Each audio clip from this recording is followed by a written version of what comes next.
बड़ी कैसे हैं सब? अच्छे हैं? चलिए जी, बहुत ही बढ़िया। तो चलिए बच्चों, आज हम आपका वेलकम कर रहे हैं आज की नई क्लास में। और आज का जो टॉपिक है वो है हमारा chapter number 2 of class 11th, that is relation and function. As chapter number 1 जो है हमारा वो हम कंप्लीट कर चुके हैं, है ना।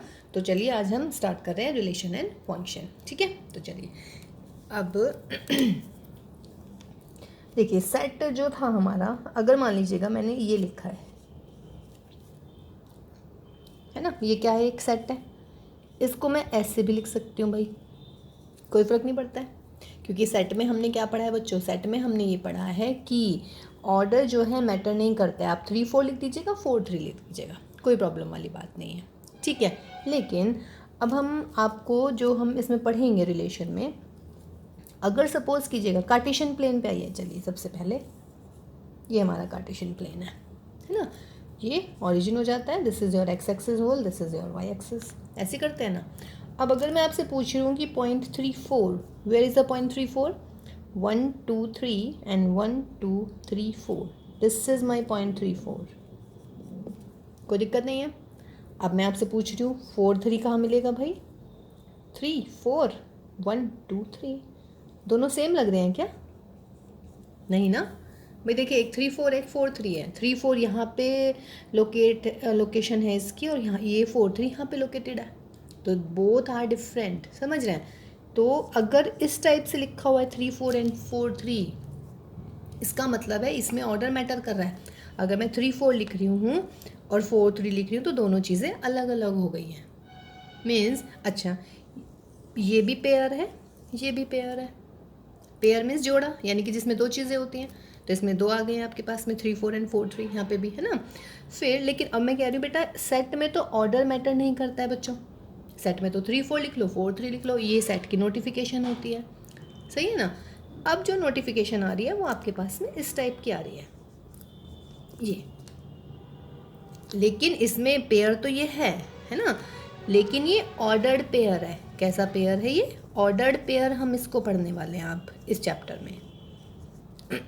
पेयर तो कोई दिक्कत नहीं है, दो हो गए हैं। ऑर्डर्ड मीन्स ऑर्डर मैटर करेगा इसमें। मीन्स अगर मैं ए बी लिख रही हूँ तो A B is quite different from B A. Means A B को मैं बी ए नहीं लिख सकती हूँ। तो इसीलिए हम इस टाइप के जो भी एलिमेंट्स होते हैं उन्हें हम पढ़ते हैं ऑर्डर्ड पेयर। इस टाइप की जो नोटिफिकेशंस आएंगे आपके पास में, समझ रहे हैं। तो ऑर्डर्ड पेयर, पेयर बिल्कुल क्लियर हो गया बेटा। पेयर मीन्स दो, दो आ गए हैं ये। और ऑर्डर्ड मीन्स अगर ए बी है तो मैं इसको बी ए नहीं लिख पाऊंगी, मैं इसको ए बी ही लिखूंगी। And the best example is 3-4 and 4-3 in Cartesian plane, ठीक है ना। तो ये चीज़ ये आई अब आपके पास में ऑर्डर्ड पेयर। अब देखो बच्चों, ऑर्डर्ड पेयर में अगर सपोज कीजिएगा, मेरा ऑर्डर्ड पेयर बिल्कुल क्लियर हो जाना चाहिए बेटा, है ना। अब दो ऑर्डर्ड पेयर इक्वल कब होते हैं? मान लीजिएगा एक ए बी है, एक ऑर्डर्ड पेयर, एक दूसरा है सी डी, ठीक। When we can say the two ordered pair are same. Two ordered pairs are same means कब होंगे?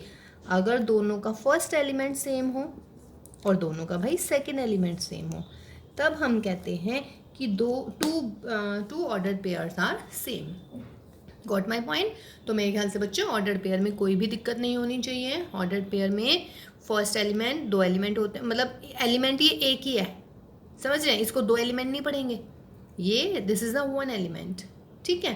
तो ऑर्डर पेयर में पेयर होता है, ऑर्डर मैटर करता है। अगर ए बी लिख रही हूँ तो ए बी ही लिखा जाएगा, मैं इसको बी ए नहीं लिख पाऊंगी, ठीक। दूसरी चीज़ हमने क्या पढ़ी अभी, कि दो ऑर्डर पेयर सेम कब होते हैं?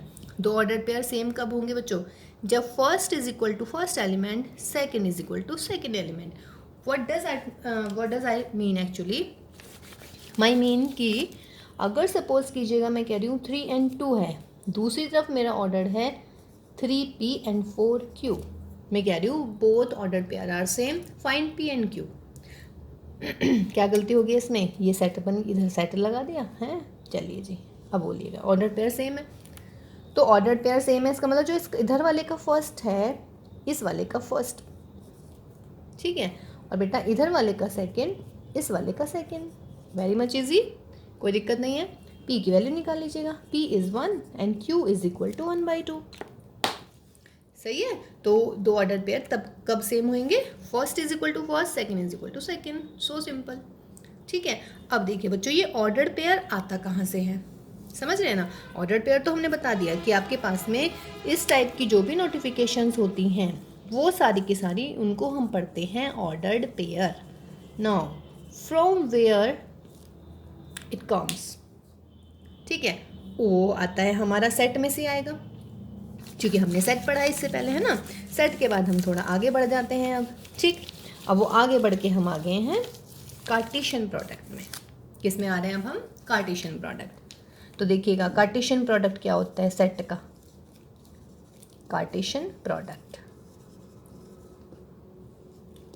Of two set. अगर सपोज करो बेटा ए कोई नॉन एम्प्टी सेट है, बी भी कोई नॉन एम्प्टी सेट है, फाइनाइट है दोनों के दोनों, ठीक है। तो मैं कह रही हूँ I can define A cross B, this is the Cartesian product of two set. Cartesian product of two set is A cross B, ठीक है। और ए क्रॉस बी के जो एलिमेंट आते हैं ना वो आते हैं ए बी टाइप के। और ए बी क्या है आपका, ऑर्डर्ड पेयर। पेयर तो दिख रहा है, ऑर्डर मीन्स जो इसका फर्स्ट एलिमेंट है इस पेयर का, यानी कि ए, वो फर्स्ट सेट का एलिमेंट होना चाहिए। और भाई जो इस ऑर्डर पेयर में सेकंड प्लेस पे है वो सेकंड सेट में होना चाहिए। ये है मेरे ऑर्डर्ड पेयर की, सॉरी कार्टेशियन प्लेन प्रोडक्ट की डेफिनेशन। ए क्रॉस बी यानी कि जो ऑर्डर्ड पेयर होते हैं वो ए क्रॉस बी के एलिमेंट होते हैं। ये एक एलिमेंट है ए क्रॉस बी का, ठीक है। इसमें जो फर्स्ट पोजीशन पे लिखा होगा वो फर्स्ट सेट का एलिमेंट होगा, और बच्चों जो सेकंड पोजीशन पे लिखा होगा वो सेकंड सेट का एलिमेंट होगा। ये मैंने लिखा है A belongs to A and B belongs to B. अब इन केस अगर मैं बी क्रॉस ए डिफाइन करूँ तो क्या होना चाहिए बेटा, तो मेरा होना चाहिए बी ए, बी के एलिमेंट पहले आएंगे अब की बार, और यहाँ पर मेरा मैंने बी क्रॉस ए लिखा है ना, तो मीन्स जो फर्स्ट पेयर में, मतलब इस पेयर में जो फर्स्ट प्लेस पे है वो बी का एलिमेंट है, और जो सेकंड प्लेस पे है वो ए का एलिमेंट है। तो हम ए क्रॉस बी और बी क्रॉस को ऐसे डिफाइन करते हैं। और देखिए बहुत ही अंडरस्टूड हो गया था, A cross B not equal to B cross A cross B और बी क्रॉस ए सेम नहीं होंगे, ठीक है, जनरली, ठीक। और अगर ये दोनों सेम हैं, हम क्वेश्चंस करेंगे तो बहुत क्लियर होने वाली इन चीज़ें आपको सारी की सारी। लेकिन अभी ये क्लियर है ना, देखिए बेटा ए बी और बी ए। अब मैं कह रही हूँ भाई ए क्रॉस बी और बी क्रॉस ए इक्वल है, सपोज, मतलब कब इक्वल होंगे बोलिए। ए क्रॉस बी में है ए बी और बी क्रॉस ए में क्या आ रहे हैं बी ए, इसका मतलब क्या हो गया बेटा, ए बराबर B is equal to A. इसका मतलब कि A is equal to B होना चाहिए। देखिए जनरली जो होता है हमारा, जनरली ए क्रॉस बी और बी क्रॉस ए इक्वल नहीं होते हैं, और अगर in case A cross B और बी क्रॉस ए बेटा सेम होते हैं एक कंडीशन में, if A is equal to B means both the sets are same. Got my point, ठीक है। तो ए क्रॉस बी और B cross A generally equal नहीं होते हैं, और अगर इक्वल हैं तो कौन से केस में इक्वल होंगे, when A is equal to B, ठीक है। तो चलिए अब आपको ए क्रॉस बी निकालना बताते हैं। I think all of you are getting ना कि what is A cross B. A cross B में आते हैं ऑर्डर्ड पेयर, और ऑर्डर्ड पेयर में जो फर्स्ट प्लेस पे है that is from set first यानी कि ए, और जो बच्चों सेकंड प्लेस पे है वो होगा हमारा सेकंड सेट से, ठीक है ना। तो चलिए कुछ क्वेश्चंस करते हैं अब हम।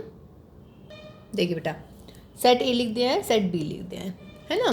तो मैं कह रही हूँ ए क्रॉस बी निकालना है, तो ए क्रॉस बी में क्या करना है, बहुत ही बढ़िया है, बहुत ही ईजी। पहले ए को सारे बी के सारे एलिमेंट के साथ लिखिएगा, क्योंकि ए क्रॉस बी है तो पहला जो एलिमेंट है वो ए का आएगा, मतलब सेट ए से, समझ रहे हैं। तो लिखिएगा ए को 1 के साथ, फिर लिखेंगे ए को 2 के साथ, फिर लिखेंगे भाई ए को 3 के साथ, फिर ए का मतलब सारे खत्म हो गए एलिमेंट। अब बी को लिखना B1 B2 and this is your B3, ठीक है जी। तो ये मेरा मिल गया ए क्रॉस बी, ठीक है। अब अगर मैं निकालूं भाई बी क्रॉस ए, तो अब की बार बी के एलिमेंट पहले आएंगे, यानी कि 1A, समझ रहे हैं, फिर 1B, 1 खत्म हो गया। अब 2 के साथ 2A, और बेटा फिर 2B,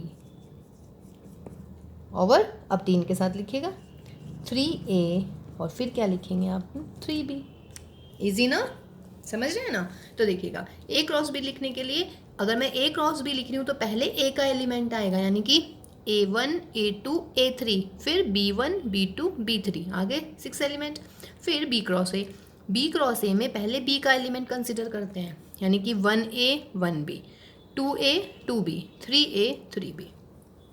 ठीक है, कितने एलिमेंट है भाई ए क्रॉस बी में? एक, अच्छा 1 2 3 4 ऐसे नहीं गिनते हैं, ये एक एलिमेंट है ए क्रॉस बी का। क्यों? क्योंकि ए क्रॉस बी में हमारे एलिमेंट आते हैं ऑर्डर्ड पेयर टाइप के, समझ रहे हैं? तो 1 2 3 4 5 6, और बी क्रॉस ए में भी 1 2 3 4 5 6। ठीक है, ए क्रॉस बी और बी क्रॉस ए के एलिमेंट। अब देखिएगा इनका एक फॉर्मूला है भाई, number of A cross B is equal to number of A into number of B. A में कितने एलिमेंट है भाई? इस एग्जाम्पल की अगर मैं बात करती हूँ तो number of A is 2। B में कितने एलिमेंट है? देखिएगा 3, 1 2 3। बी में 3 एलिमेंट है, तो इसका मतलब है बच्चों ए क्रॉस बी में कितने एलिमेंट आने चाहिए? नंबर ऑफ ए यानी कि 2, नंबर ऑफ बी यानी कि 3, तो आंसर आना चाहिए 6। तो ए क्रॉस बी में 6 एलिमेंट काउंट कर लीजिएगा। ऐसे अगर मैं number of B cross A निकालूँ तो क्या हो जाएगा?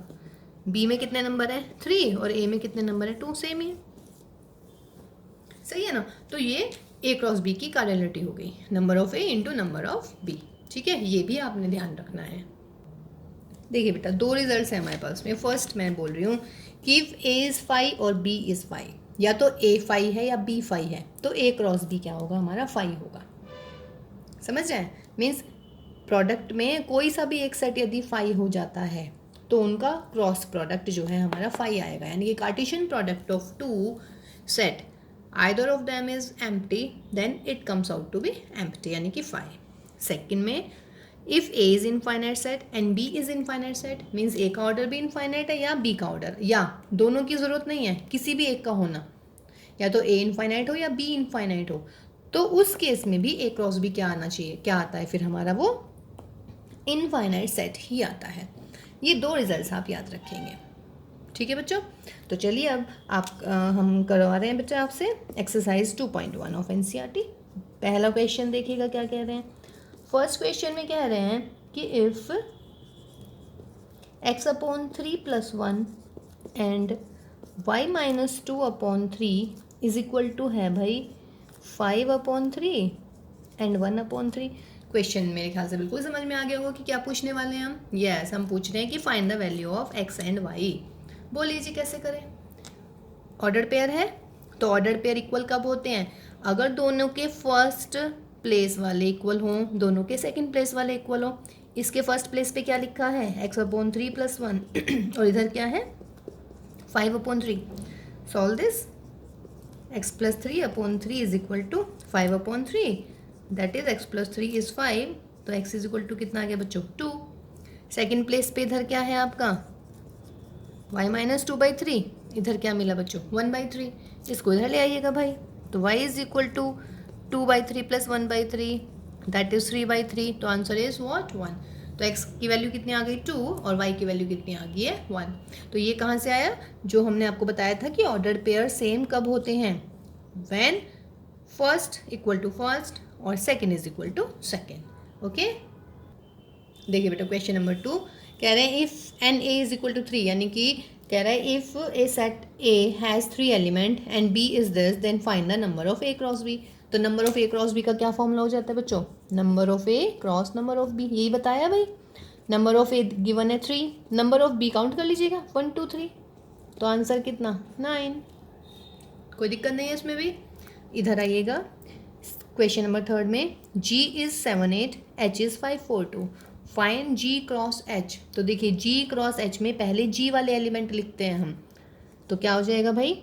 7 5 पहला एलिमेंट, फिर 7 4, फिर 7 2, ओवर हो गए बी के H के, सॉरी।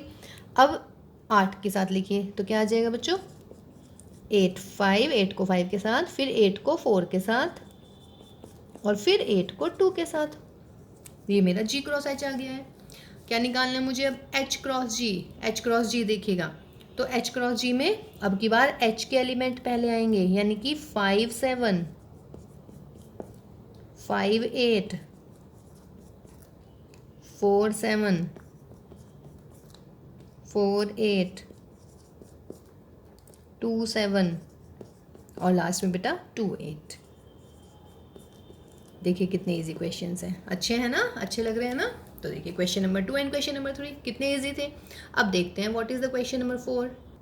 देखो बेटा क्वेश्चन नंबर 4 है कि आपको पता लगाना है state whether each of the following statement are true और false. If statement is false review the given statement correctly, sorry rewrite, मतलब आपको वो बिल्कुल सही करके लिखनी है। ठीक है, चलिए देखते हैं।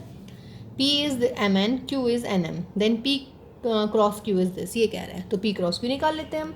तो क्या होगा बच्चों, P क्रॉस Q, पहले P वाले एलिमेंट यानी कि M को लिखेंगे M N के साथ, फिर भाई M को M के साथ, फिर N को N के साथ, और लास्ट में N को M के साथ। अब देखना जो ऊपर लिखा है सेम है क्या, नहीं है। एम एम और ये वाले दो एलिमेंट तो है ही नहीं यहाँ पे, तो उसका मतलब this is what, this is false statement. ठीक है, इस पर आइएगा। If A is a non empty set and B is also a non empty set, then A cross B will also be a non empty set such that this is the set of ordered pair where X belongs to A, Y belongs to B. बिल्कुल सही बात है, ये तो होती है मेरी definition कि ए भी नॉन एम्प्टी बी भी नॉन एम्प्टी, तो हमारा A cross B non empty set होगा, है ना। और कैसा होगा, ordered pair x y type का, जिसमें जो एक्स है वो फर्स्ट सेट से होगा और जो वाई है वो होगा सेकंड सेट से, ये लिख रखा है हमने। तो what is this, this is true. Next पे आइएगा। A is 1 2, B is 3 4, then A cross B intersection 5 is equal to 5। देखिए मैं इसमें कुछ नहीं निकालने वाली हूँ, बस डायरेक्ट आपको जो आपको रिजल्ट बताया है, आप मुझे ये बताइएगा B इंटरसेक्शन 5 सेट में हमने पढ़ा है, B में और 5 में क्या कॉमन है, intersection means common, B 5 means कुछ भी नहीं, तो उसका मतलब है यहाँ पे 5 आएगा। किसी भी सेट का यदि 5 के साथ इंटरसेक्शन करते हैं बेटा तो क्या आता है, 5 आता है। कुछ भी हो उसमें हमें ना, कुछ भी ना का वो लेना है इंटरसेक्शन यानी कि कॉमन, तो क्या आएगा कॉमन, कुछ भी ना होना, इसका मतलब 5 आ जाएगा। What is this now, this is 5, why, क्योंकि हमने आपको रिजल्ट लिखवाया है कि इफ़ या तो ए 5 आ जाए या बी 5 आ जाए, तो उसमें ए क्रॉस बी क्या हो जाता है, 5 हो जाता है। तो फिलहाल इस केस में क्या आ रहा है, बी की वैल्यू 5 आ रही है यहाँ पे। ठीक है ना, तो यानी कि ये वाला भी आपका ट्रू हो गया है। ठीक है, अब देखो बेटा क्वेश्चन नंबर जो 5 है आपका, क्वेश्चन नंबर 5 आपके सिलेबस में नहीं है क्योंकि वो है आपका ट्रिपल प्रोडक्ट, और ट्रिपल प्रोडक्ट फिलहाल इस बार हटा दिया गया है सिलेबस से। ठीक है, तो क्वेश्चन नंबर 5 तो हट गया है। अब आइए क्वेश्चन नंबर 6 पर। देखिए क्वेश्चन नंबर 6 में क्या है, वो हटा क्यों, बिकॉज उसमें ट्रिपल है, ट्रिपल आपके सिलेबस से निकल गया है इस बार। बोलिए, देखिए ए क्रॉस बी है आपका, A x A y B x B y, कह रहा है then find the two set A and B. अब ए क्रॉस बी की क्या खास बात होगी भाई, जो इसके ऑर्डर्ड पेयर होंगे यानी कि जो इसके एलिमेंट होंगे उनमें जो फर्स्ट सेट है, सॉरी जो फर्स्ट एलिमेंट लिखा हुआ है ऑर्डर पेयर का, वो होगा सेट ए से। तो सेट ए में कौन आएगा, ए, क्योंकि ये पहले स्थान पे है, इसमें यहाँ पहले प्लेस पे ए है। लेकिन सेट की खास बात होती है एक एलिमेंट को मैं 2 बार नहीं लिख पाऊंगी, ए नहीं लिखूंगी।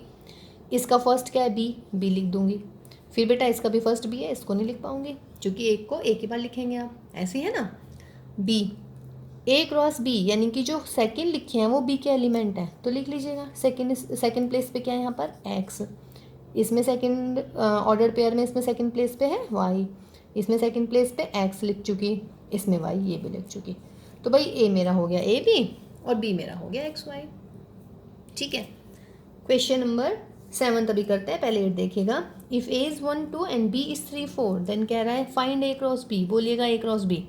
1 ए के एलिमेंट पहले लिखने हैं तो क्या आएगा, 1 3 पहला ऑर्डर पेयर, फिर 1 को 4 के साथ लिखेंगे, फिर बेटा 2 को 3 के साथ लिखेंगे और फिर 2 को 4 के साथ लिखेंगे। Very much simple. कह रहे हैं कि and also find the number of subset of A cross B.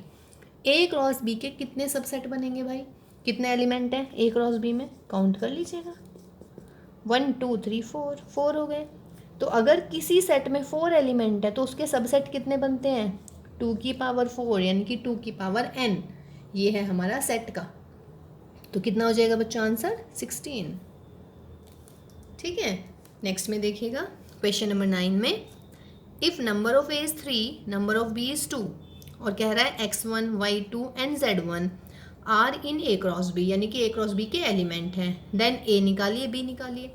अब भाई मैं यूँ कह रही ये ए क्रॉस बी में, ये ए क्रॉस बी में, ये ए क्रॉस बी में, इसका मतलब ए में कौन कौन से एलिमेंट आएंगे जो इन ऑर्डर पेयर में पहली पोजीशन पे है। तो यहाँ पे क्या हो गया एक्स, इसमें क्या हो गया वाई, और ये क्या हो गया जेड। दूसरी पोजीशन वाले जो है वो किसके एलिमेंट है, बी के, है ना। तो क्या है इसमें 1, फिर क्या है बेटा 2, फिर 1 नहीं लिखूंगी बिकॉज मैं 1 ऑलरेडी लिख चुकी हूँ। सही है जी। तो ये मेरा ए आ गया एक्स वाई जेड, और ये मेरा बी आ गया 1 और 2। ठीक है, तो देखिएगा ए में कितने एलिमेंट दिख रहे हैं 3, बिल्कुल सही है। बी में कितने एलिमेंट है 2, बिल्कुल सही है। ठीक है, अब देखते हैं नेक्स्ट क्वेश्चन क्या है हमारा। देखिए बेटा क्वेश्चन नंबर 7, ए गिवन है आपको सेट, बी गिवन है, सी गिवन है, डी गिवन है।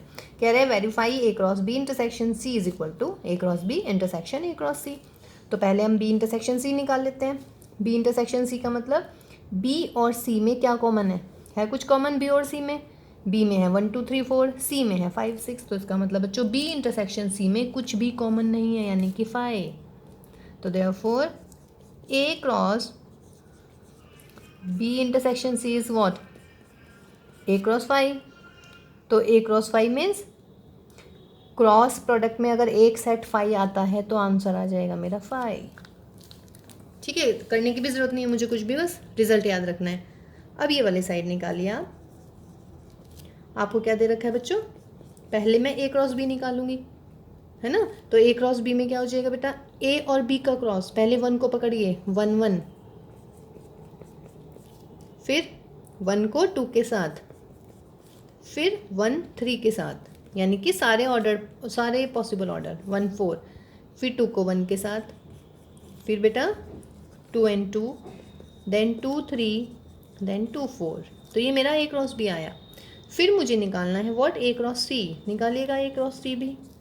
अब की बार ए और सी को रखना है, तो 1 के साथ 5 आएगा, फिर बच्चों 1 के साथ 6 आएगा, फिर 2 के साथ 5 आएगा, और भाई फिर 2 के साथ 6 आ जाएगा।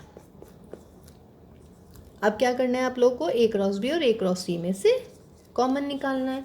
इंटरसेक्शन का मतलब कॉमन ही होता है ना, ए क्रॉस बी और ए क्रॉस सी में इंटरसेक्शन, यानी कि इन दोनों में कोई सा ऑर्डर पेयर देखना कोई कॉमन आ रहा है क्या भाई। 1 1 नहीं है भाई, यहाँ 5 और 6 दिख रहे हैं, यहाँ तो 5 और 6 कहीं भी नहीं दिख रहे हैं। इसका मतलब what is this 5।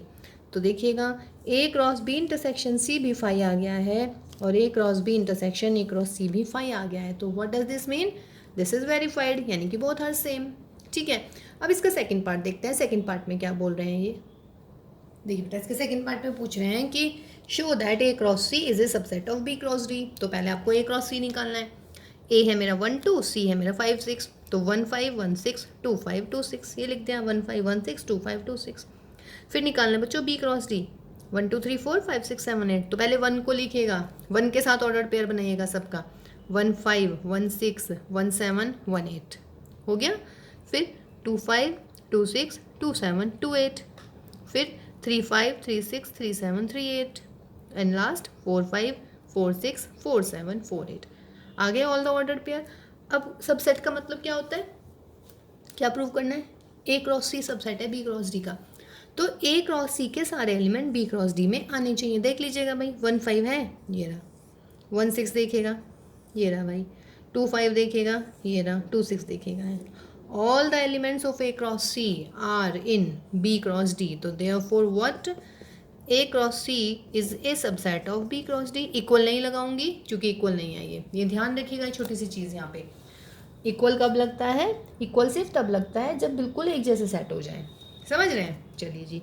Now the last question is question number 10। Question number 10 में कह रहा है कि इफ़ ए क्रॉस ए में हमारे 9 एलिमेंट हैं। कितने एलिमेंट हैं, 9। तो कह रहा है और ए क्रॉस ए के एलिमेंट हैं, कुछ एलिमेंट दे दिए इसने, जैसे कि -1 एंड 0 दे दिया बच्चों, और मैं कह रही हूँ 0 एंड 1। ये सारे के सारे किस में हैं, दोनों के दोनों एलिमेंट ए क्रॉस ए में। तो कह रहा है आपको एक तो सेट ए निकालना है। पहले तो ए बताइए ए क्या होगा, और remaining element of A cross ए निकालना है। अब देखो ये ऑर्डर पेयर किस सेट में है, दोनों के दोनों ए क्रॉस ए में। इसका मतलब जो फर्स्ट सेट है, मतलब फर्स्ट जो ऑर्डर पेयर का फर्स्ट पोजीशन पे है वो होगा ए में, और जो सेकंड पोजीशन पे है वो भी होगा ए में। तो फर्स्ट पोजीशन पे कौन है, -1 बिलोंग्स टू ए, यहाँ पे फर्स्ट पोजीशन पे क्या है, 0 belongs to A, second position पे क्या है, 0 बिलोंग्स टू ए लिख चुकी हूँ, और 1 बिलोंग्स टू ए। कोई दिक्कत यहाँ तक, बोलिएगा। देखिए ए क्रॉस ए में है, यानी कि ये भी ए का एलिमेंट है, ये भी ए का एलिमेंट है, ये ए का एलिमेंट है, ये भी ए का एलिमेंट है। बिकॉज अगर यहाँ ए क्रॉस बी होता ना, तो ये फर्स्ट वाला ए का होता, सेकंड वाला बी का होता, यहाँ पे फर्स्ट वाला ए का होता, यहाँ पे सेकंड वाला बी का होता, बट यहाँ पे ए क्रॉस ए है, तो 3 हो गए। इसका मतलब ए सेट क्या बना मेरा, ए सेट बना बेटा -1 0 एंड 1, सही है ना, क्या बना, -1 0 एंड 1। अब देखो भाई उसमें -1 0 और 1 तो बन गया मेरा ये सेट, ठीक है। नंबर ऑफ ए क्रॉस ए क्या होता है, और अगर आपको फॉर्मूला याद है तो जो आपको क्या बताया था, that is number of A cross number of A, या नहीं।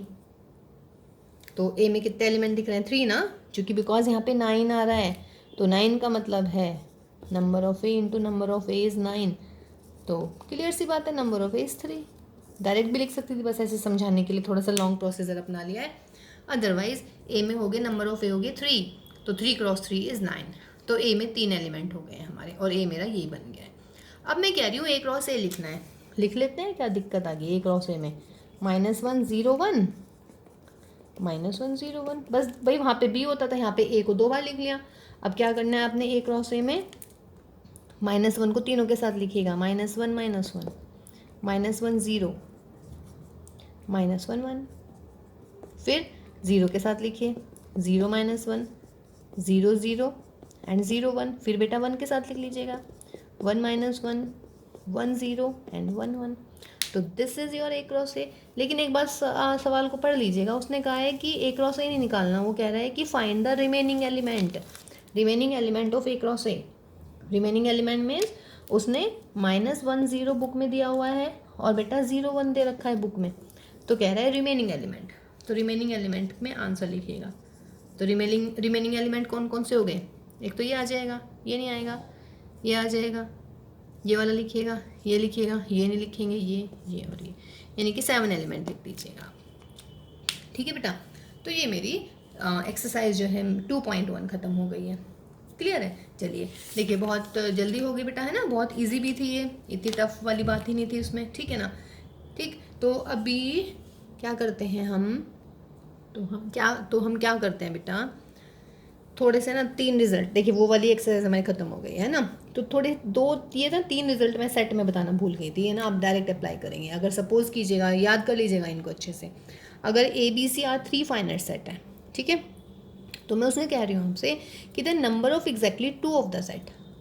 सपोज कीजिएगा अगर मेरे पास में चाय, कॉफ़ी और कोल्ड ड्रिंक के 3 ऑप्शंस हैं, ठीक है, तो मैं कह रही हूँ कितने लोग ऐसे होंगे जो एग्जैक्टली 2 उसमें से 2 ड्रिंक कर रहे हैं, मतलब या तो वो ले रहे हैं चाय कॉफ़ी, या फिर ले रहे हैं कॉफ़ी और कोल्ड ड्रिंक, या फिर ले रहे हैं कोल्ड ड्रिंक और चाय, समझ रहे हैं।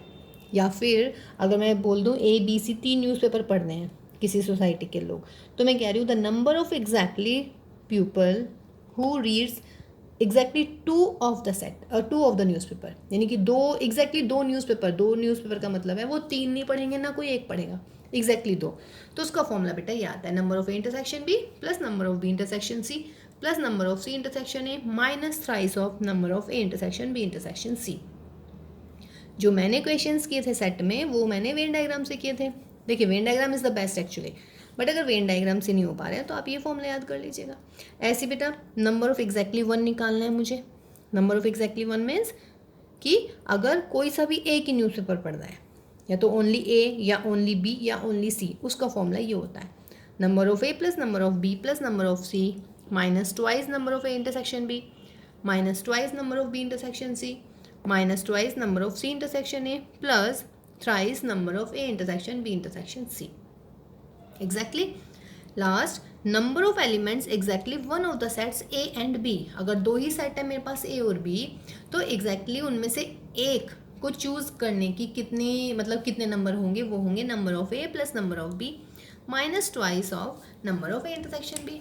देखिए अगर सपोज कीजिएगा वेन डायग्राम से एक्चुअली मैं बताऊंगी, एग्जैक्टली 1 ऑफ द सेट या तो ये वाले या फिर ये वाले, तो उसका आंसर ये आना है number of A plus number of B minus number of A intersection B. Sorry, ठीक है, यहाँ देखिए नंबर ऑफ एग्जैक्टली 2 सेट, 3 बना लेते हैं, 1 2 एंड 3। देखिए नंबर ऑफ एग्जैक्टली 2 का मतलब ये वाला पोर्शन, इसमें क्या है बच्चों, इसमें है ए और बी। ये वाला कौन सा पोर्शन है, जस्ट बी और सी, और फिर ये वाला पोर्शन, मतलब ये इसका आंसर हुआ जो मैंने डार्क किया है, ये है ये वाला exactly 2 of the set. What my point. और इसका क्या मतलब हो बेटा, नंबर ऑफ एग्जैक्टली 1, एग्जैक्टली 1 का मतलब है या तो ए हो सिर्फ, या बी हो, या सी हो। या तो ए हो मीन्स ये वाला, ये सिर्फ ए का पोर्शन है, फिर या फिर ये वाला भाई, और या फिर सी वाला। क्लियर हो गया ना। देखिए जब हम वेन डायग्राम से आपको बताए थे, लेकिन ये हमने वेन डायग्राम से किए हैं सारे क्वेश्चन जितने भी किए थे, ठीक है। तो वेन डायग्राम तो देखिए बेस्ट है मेरा, एंड एक्चुअली माइंड मेरा तो फेवरेट है।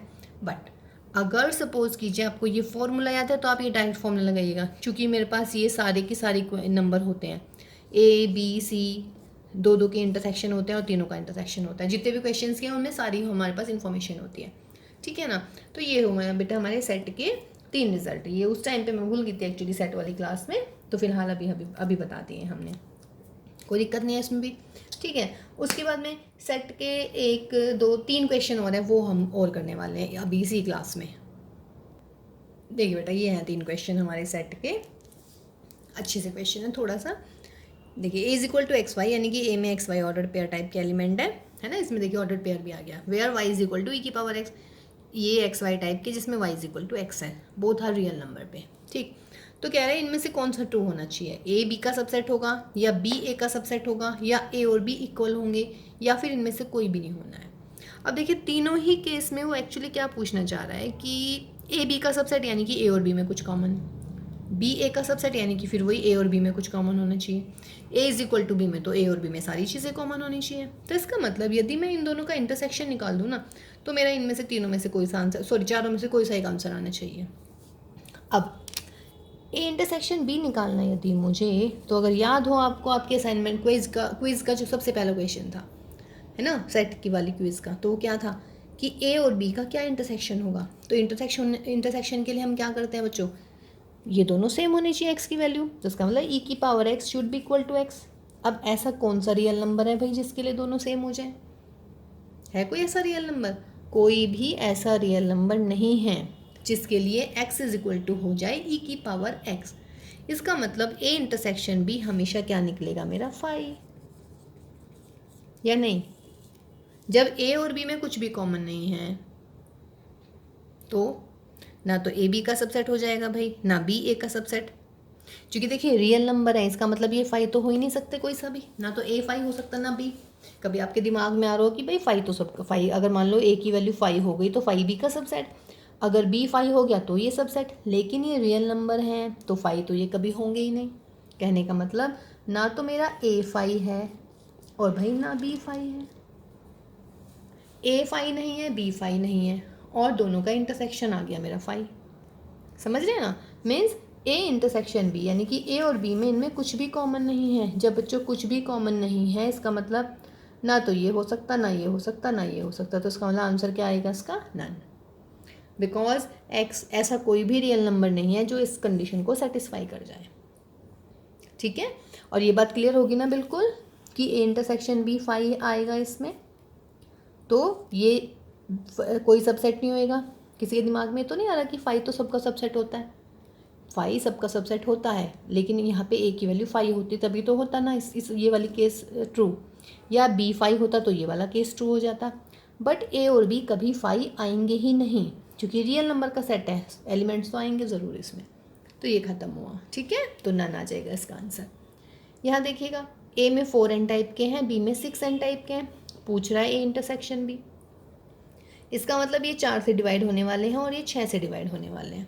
तो अधिकतर जो आप करेंगे वो क्या करेंगे, यानी कि इनका इंटरसेक्शन जो 4 और 6 दोनों से डिवाइड हो जाए। तो आई नो कि आप आंसर देंगे 24n, but this is wrong, नहीं है ये। देखिए जो 4 और 6 से डिवाइड हो जाएगा इसका मतलब वो 12n टाइप के एलिमेंट आएंगे, समझ रहे हैं, ये चीज़ ध्यान रखिएगा, ठीक। 4n यानी कि जो 4 से डिवाइड हो रहे हैं, 4 8 है ना, फिर क्या आएगा 12, और भाई फिर 16, फिर 20 ऐसे आते चले जाएंगे, और 6 में क्या आएगा, 6, 12, फिर 18 एंड 24, यहाँ पे 24 कॉमन देखिए, 12, फिर 24, फिर 36 आएगा। तो कैसे टाइप के आ रहे हैं, 12n। तो आंसर कितना आएगा इसका, 12n। मैंने शॉर्ट में लिखा है, इसका मतलब ए इंटरसेक्शन बी आपको कैसे लिखेंगे, x such that x is equal to 12n where n belongs to z। समझ रहे हैं। देखिए सबसे कॉमन मिस्टेक यही होती है आपके, आप बहुत जल्दी से क्या करते हैं कि भाई जो 4 से भी कट रहे हैं और 6 से भी कट रहे हैं, इसका मतलब 4 6 24, यानी कि 4 6 या 24, तो आप आंसर दे दे 24। 24 नहीं होगा बच्चों, क्योंकि 4 और 6 दोनों से कटने वाले जो नंबर होते हैं वो होते हैं 12n टाइप के। Okay, now the last question of set. फिलहाल P है हमारा सेट ऑफ ऑल पैरेललोग्राम, और बच्चों T है मेरा set of all trapezium. P क्या है, पैरेललोग्राम का सेट है, और भाई ट्रेपेजियम का सेट है मेरा T। तो पूछ रहा है what is P intersection T। P intersection T बताना है। ऑप्शन है या तो P या T या फाई या फिर नन। देखिए बेटा, P इंटरसेक्शन T, P है पैरेललोग्राम, ये है ट्रेपेजियम। ये मैं ट्रेपेजियम बना लेती हूँ, एक पैरेललोग्राम बना देती हूँ। देखिए मैं इसको ट्रेपेजियम बोल सकती हूँ, बट इसको पैरेललोग्राम नहीं बोल सकती। या नहीं, ट्रेपेजियम की क्या खास वो होती है कि 2 पैरेलल होती हैं साइड्स, बाकी 2 मतलब पैरेलल हो भी सकती हैं, नहीं भी हो सकती हैं, मीन्स ये भी ट्रेपेजियम ही है। लेकिन पैरेललोग्राम में क्या होता है, पैरेललोग्राम में जो होता है अपोजिट साइड्स ऑलवेज क्या होती हैं, पैरेलल होती हैं। लेकिन ट्रेपेजियम में सिर्फ ये वाली पैरेलल होती हैं, सारी नहीं होती हैं। तो उसका मतलब है ये छोटा सेट हुई, मीन्स एवरी पैरेललोग्राम व्हाट, क्या कह सकती हूँ मैं, every parallelogram is what, trapezium, या एवरी ट्रेपेजियम इज पैरेललोग्राम। बोलिए क्या ये इसमें आ जाएगा भाई, नहीं आएगा, है ना। देखिए ये ट्रेपेजियम है, ये पैरेललोग्राम है, मैं इसको ट्रेपेजियम बोल सकती हूँ, यानी कि एवरी पैरेललोग्राम इज ट्रेपेजियम। तो इसका मतलब हुआ ये इसमें इंक्लूड हो गए। हर ट्रेपेजियम को मैं पैरेललोग्राम नहीं बोल पाऊंगी, बट जितने भी पैरेललोग्राम होंगे वो सारे के सारे ट्रेपेजियम तो होंगे ही, है ना। तो इसका मतलब ये P जो है T का बन गया सबसेट, और जब सबसेट हो जाता है तो इंटरसेक्शन में कौन सा सेट निकलता है, छोटे वाला सेट, यानी कि P। तो इसका आंसर क्या आएगा, P आएगा। ठीक है, कोई दिक्कत नहीं है इसमें, बिकॉज हर पैरेललोग्राम को आप ट्रेपेजियम बोल सकते हैं, मीन्स ये ट्रेपेजियम हो गया, बट बेटा हर ट्रेपेजियम को मैं पैरेललोग्राम नहीं बोल पाऊंगी। तो उसका मतलब है इंटरसेक्शन क्या आएगा इनका, P। Why, because P is a subset of T। Okay guys, तो चलिए ये हमारी चैप्टर नंबर 2 की फर्स्ट एक्सरसाइज हुई थी, और उसके बाद में हमने सेट का जो हम थोड़ा सा पोर्शन भूल गए थे उस सेट वाली क्लास में, तो वो इसमें हो गया है। ठीक है, तो अब नेक्स्ट क्लास में मिलते हैं, फिर उसमें हम कराने वाले हैं आपको रिलेशन। ओके, तब तक आप ध्यान रखिएगा सब अपना, टेक केयर, बाय बाय।